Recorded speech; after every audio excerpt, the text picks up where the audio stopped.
Hi, thank you for joining us for Learning Module 3 of 3 for this ethnography that we did with the Center for Regional and Tribal Child Welfare Studies at the University of Minnesota-Duluth Department of Social Work. My name is Carrie Wabanescom, and my research team is Wendy Haight, David Gleesner, Priscilla Day, Brenda Bussey, and Karen Nichols.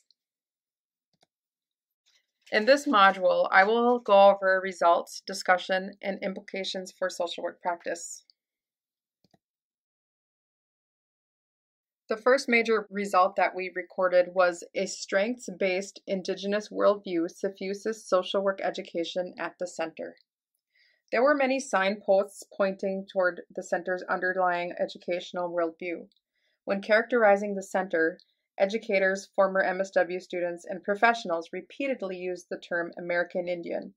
Our decision to examine how this worldview suffuses center teachings was clenched when Dr. Day, a Leech Lake elder, former director of the center and semi-retired professor, responded to an email from Wendy.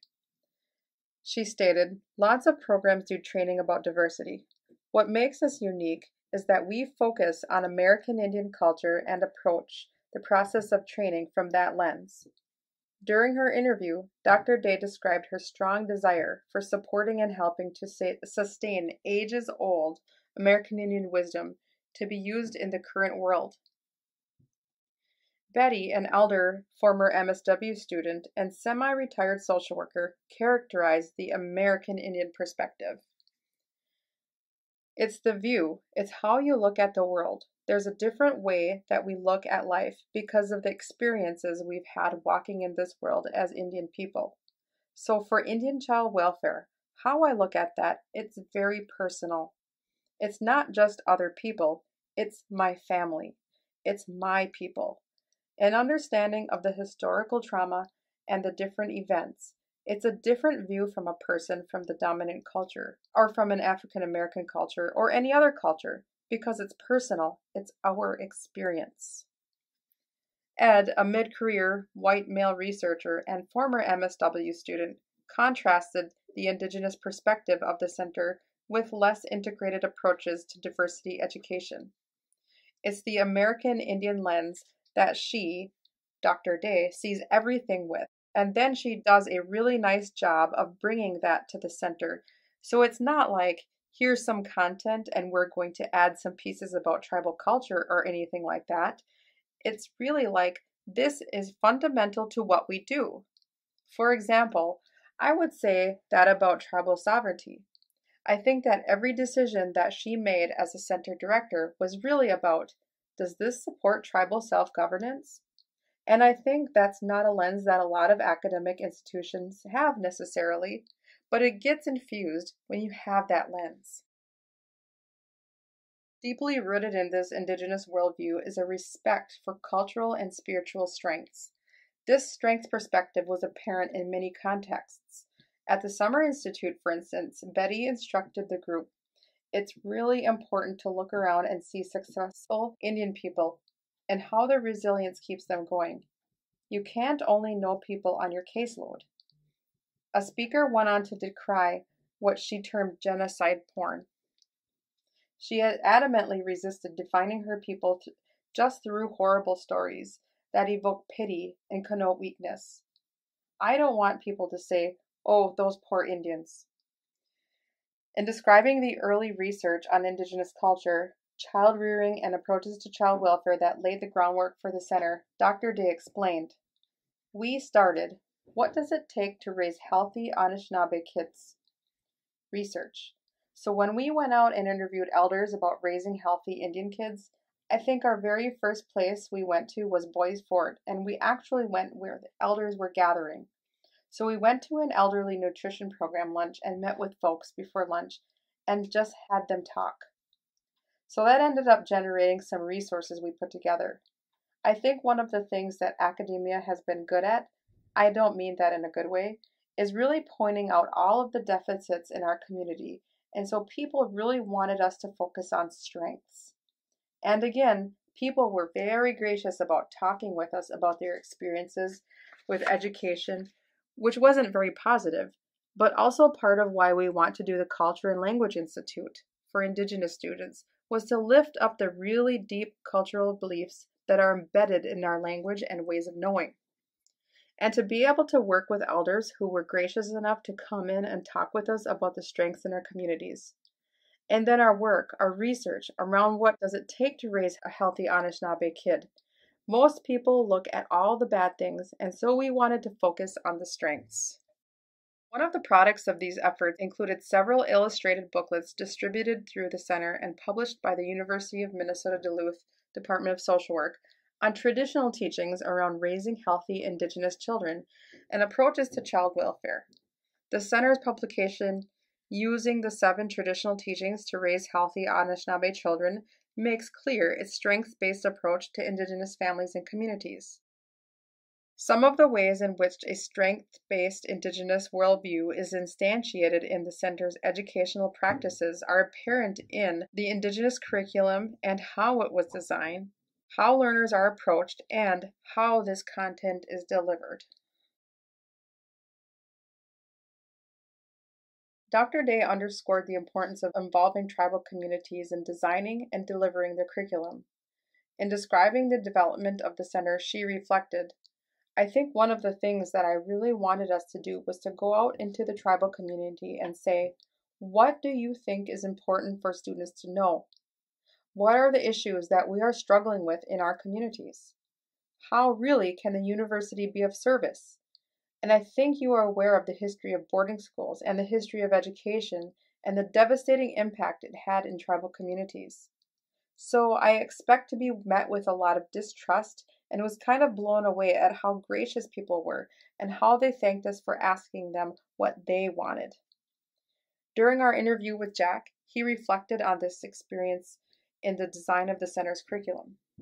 He stated, "I remember being with an elder and he was really knowledgeable and people were asking him like the simplest questions and he just took his time and turned everything to a real great teaching moment. I think that's one way to be. And so when I brought my students in and I wanted to make sure I said, ask me anything. I won't get angry. I won't get upset. You know there isn't anything too trivial." Jack went on to provide a definition of elder, ending on a humorous note, in response to Wendy's question, "What does it take to be an elder?" He stated, "You know, I have a nephew. He must be 10 years younger than I am. I think for the last 20 years I have been calling him an elder. He knows the language. He knows an awful lot about spirituality, sacred songs, and all the information he has. I see him as an elder. So it doesn't have really anything to do with the age as much. Typically, the elders are older, but it's how much information and knowledge they have to be an elder. If you go through life without any of that, you're just an old Indian." Respect for elders and valuing of what they taught also was apparent in the responses of non-Indigenous learners. Ellen, a white woman and retired professor, described how respect for elders affected her and her own mother. She stated, "Priscilla invited my mother and I to come up to the event at Leech Lake, and we brought my mother, and it was right after my dad had died. So she was in her 80s, and we brought her from Minneapolis and drove her up to Walker, and she had a really profound experience. And of course, what she got was what elders get from Native people. So she was looked after and talked to, and she had a wonderful time. It was a very profound experience." The influence of elders also is apparent in the content of the center's curriculum, with its emphasis on Indigenous culture, history, spirituality, and language. Students, both Indigenous and non-Indigenous, were expected to learn some language, and exposure to Indigenous languages also was present at the summer and winter institutes. Participants emphasized that knowing the language is vital to understanding the culture. They explained that many Indigenous words are not translatable or lose the intended meaning in translation. The result is a misunderstanding of traditional worldviews and values. Donna, a non-Indigenous tribal child welfare worker and former MSW student at the center, described her time as an intern with Tribal Child Welfare Services. She stated, "That was a fascinating learning experience for me, being in a tribal community." Rick is an elder that graduated from this program with his MSW. When he was in tribal community as a director, I was under him, and he taught from an Indigenous perspective. So, like, for the first 6 weeks, he didn't let me do anything. I had to sit and just listen. And when I spoke, I had to speak the language. And so he got me immersed right away in understanding to speak the language. I had to sit and listen and listen and listen. It was really hard, and he sat me with different folks in the agency, different elders, elder women, and a few gentlemen who would take me out into the community, and I learned from them. At the same time that the center's curriculum is strengths-based, it is unflinching in its recognition of the need to address challenges. Those challenges, however, are contextualized within an historical context of hundreds of years of genocide by the U.S. government and its legacy of historical trauma. It also includes attempts to enact laws and policies to protect and support Indigenous families and communities. Importantly, students of professionals learn about the Indian Child Welfare Act and the Minnesota Indian Family Protection Act, or MIFPA. MIFPA is the Minnesota statute that expands portions of ICWA to strengthen the preservation of tribal identity and capacity to provide guidance regarding the best interest of American Indian children involved in the child welfare system. Approaching students, colleagues, and clients as relatives with positive intentions. Good day, my relatives. I greet you with a good heart. These words, uttered by a respected elder, opened the 2018 Winter Institute on Indigenous Child Welfare, attended by both Indigenous and non-Indigenous child welfare professionals and center students. They exemplify a central characteristic of the center's treatment of learners, responding to others as human beings and relatives first. Throughout the training, elders instructed and interacted with learners, inviting reflection, responding to questions and comments with strength and clarity, and showing patience, compassion, and respect for the learner. Treating others as human beings and relatives also extends to colleagues.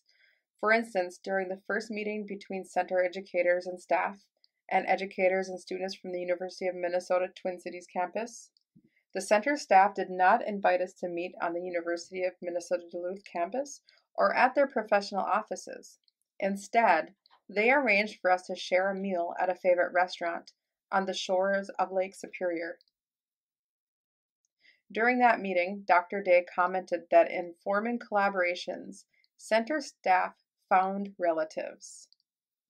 Treating others as well-intentioned and as relatives also extends to white students, including when they respond out of privilege. Sharon, an educator and former MSW student, related. She stated, "I went for a weekend to visit my family in Grand Forks, who are all big Fighting Sioux fans. They wanted the mascot to stay what it was, and I fought with them all weekend and didn't get anywhere. I was feeling kind of angry and self-righteous. And I remember going to Priscilla's office and saying, 'Priscilla, you won't believe this weekend I had. I fought with my family all weekend.' And Priscilla said to me in the most kind but firm way she could, 'Sharon, this is what I deal with every day.' And then, of course, because she's Priscilla, she's very kind. She processed that with me.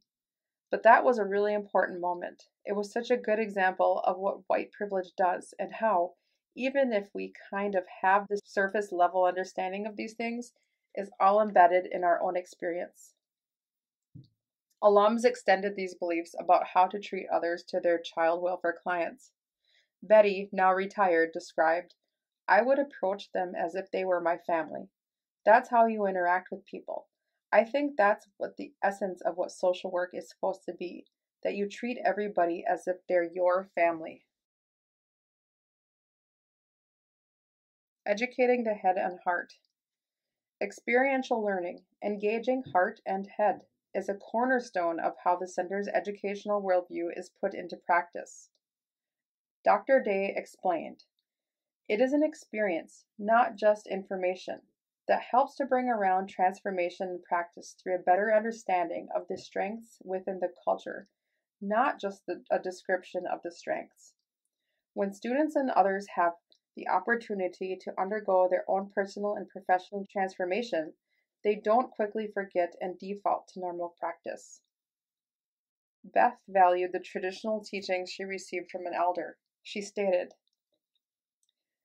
This elder said, "The purpose, trying to live in a good way and do things in a good way, is to get us out of our heads and down into our hearts.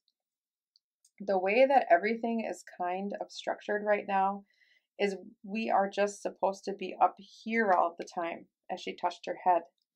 "Always worried, always planning, always stuck in time." And this elder said, "The point of those traditional teachings is to get us from up here," touching her head, "down into our heart," as she touches her chest. And he said, "When you're living and when you're seeing things from your heart, you create energy. And if you're looking at things from down here, your heart, whatever they do, you can hold it in a way and understand it in a different way than if you just look at it up here from your head." Another person once said to me his grandma, who lived to be 106, used to tell him, "The longest journey you'll ever make in your life is from your head to your heart." So I think about those kind of things, and I talk about that when I do training all over the state and training social workers. Words that reach the heart really impact people. The institutes as exemplars of the Center's Indigenous educational worldview and practice. Currently, the Center presents winter and summer institutes for child welfare professionals and MSW students. These professional trainings are held at tribal casino conference centers on tribal lands in rural Minnesota. Approximately 100 to 250 people typically attend. The summer institutes originated in 2006 in response to tribal directors' expressed need for tribally specific training for their social work staff. The institute is for Indigenous child welfare professionals and students and is a 3-day long gathering. Non-Indigenous people may attend by invitation or permission. Given a growing interest of non-Indigenous people in attending, the Winter Institute was begun in 2011. This institute is open to both Indigenous and non-Indigenous child welfare professionals and MSW students. The institutes are emotionally, spiritually, and intellectually intense gatherings that exemplify the Center's educational worldview and practice. Partner with tribal communities, welcome learners, and colleagues as relatives, attend to the historical context and trauma of Indigenous families, and focus on language, spirituality, and cultural strengths. In 2018, the research team members attended the Winter and Summer Institutes. The Winter Institute in 2018 was held at the Grand Casino in Hinckley, Minnesota. Approximately 250 Indigenous and non-Indigenous child welfare professionals attended. It was opened with an Ojibwe welcome and stories from elders. Sessions included discussions and presentations about historical and contemporary trauma and resilience. Carrie, one of the research team members, commented in her field notes, "I wish I had this when I was a student. My MSW was very general, but at least I lived and worked in my Indigenous community, so I didn't feel disconnected. It was very healing for me as an Indigenous woman to be around other Indigenous people and allies during my stressful time in my current PhD program, especially seeing a particular elder after so many years and also seeing Jane again. Jane and I went to her vehicle to smudge ourselves. This probably wouldn't have happened at any other conference. It was very healing.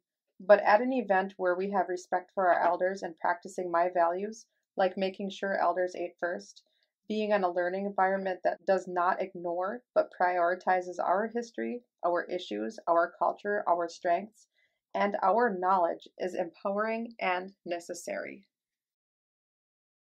The Summer Institute was held July 9, 2018 at Northern Lights Casino in Walker, Minnesota. The welcome letter to participants of the well-attended Summer Institute described that the Institute was designed to bring together tribal workers in an informal setting to allow for new learning, problem-solving, networking, and support for their difficult jobs. Through the Institute, we also hope to honor the many dedicated and talented American Indians who have committed themselves to improving Indian child welfare. In this ethnography, we deliberately sought to create the creative tension referenced by Deloria and Wildcat, to understand an apparently successful Indigenous model of inclusive education as it relates to ongoing challenges within mainstream social work education. Effective inclusive education is one necessary component of efforts to reduce disparities in the child welfare involvement of families from communities of color. Yet, educating white social work students and professionals to practice in culturally responsive ways, as well as attracting students from various cultural communities to the field, are ongoing challenges. Working in a team of Indigenous and non-Indigenous social workers, we collaborated to articulate the foundational educational worldview and practices of the Center for Regional and Tribal Child Welfare Studies at the University of Minnesota-Duluth Department of Social Work. For over a decade, the center has graduated Indigenous and non-Indigenous child welfare workers, with MSWs now practicing within tribal communities, as well as provided continuing education for child welfare professionals. What has emerged from this ethnography is a strengths-based educational model or philosophy grounded in Indigenous worldviews and practices in existence since before the colonization of Turtle Island, and applied to the education of contemporary child welfare students and professionals within Western-dominated institutions. The curriculum is designed and delivered through ongoing partnerships with tribal communities, drawing especially on the wisdom of Indigenous elders and emphasizing the strengths of Indigenous worldviews and practices, especially spirituality and language. It also includes content on the genocide of Indigenous people and its aftermath, including historical trauma, continuing colonization, and governmental child welfare policies. Educators approach and treat learners as colleagues and relatives who are imperfect human beings with good intentions, motivated to do their best and with the potential to develop.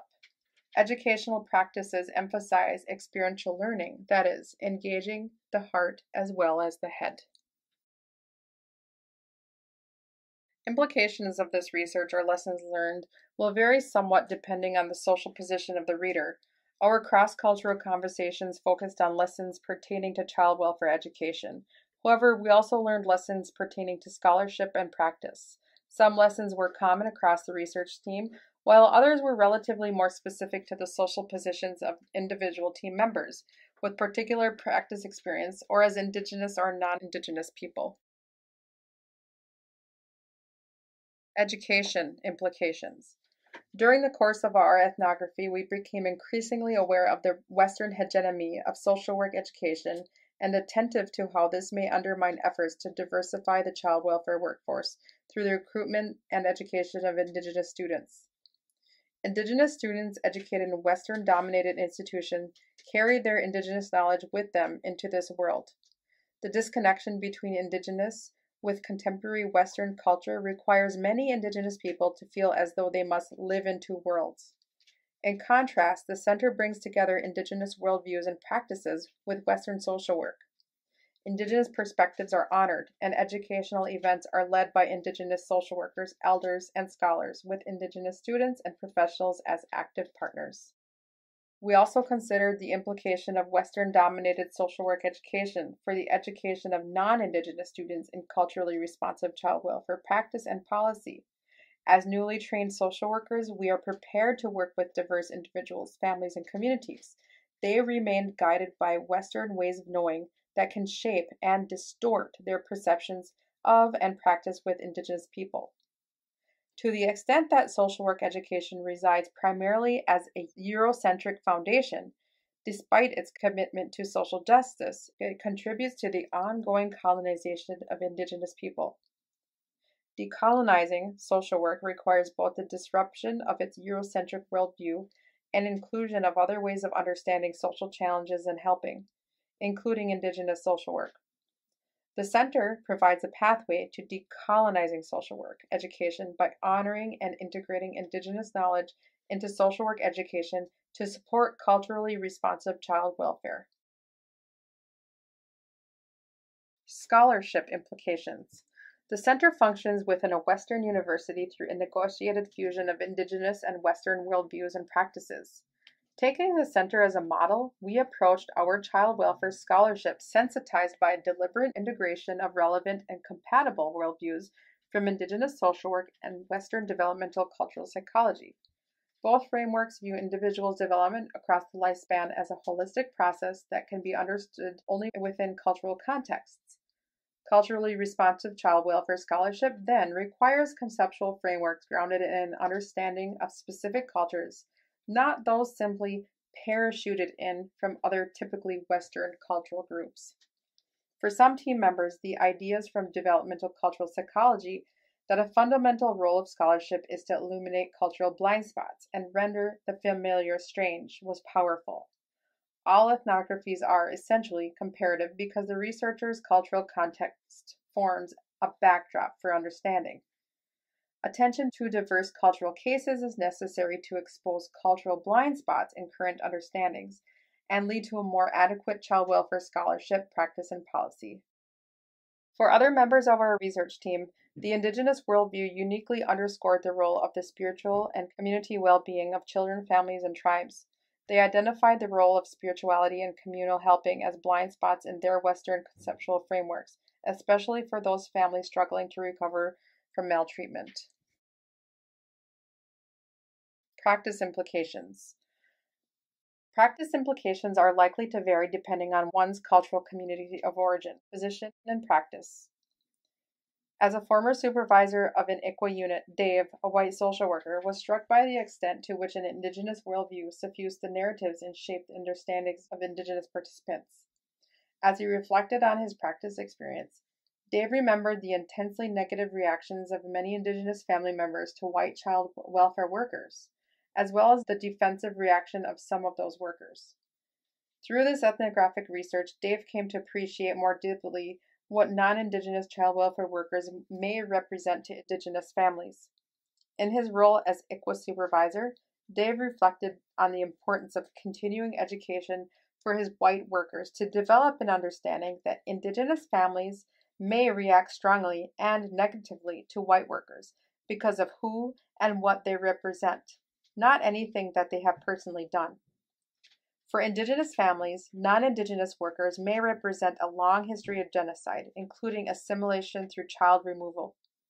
Non-Indigenous workers may engage better with Indigenous families if they can hear the anger without defensiveness and with acknowledgement of the history as well as the strong, nurturing Indigenous parenting which the tribes have wrapped around their communities for millennia. Thank you for joining us for this final module. We would like to acknowledge the Indigenous elders and Indigenous and ally social work professionals who graciously shared their stories and wisdom. We look to them for guidance as we continue our work to protect our children and Indigenous cultures into the next 7 generations. This report was made possible through funding from the Gamble-Skogmo Endowment of the University of Minnesota School of Social Work. Thank you.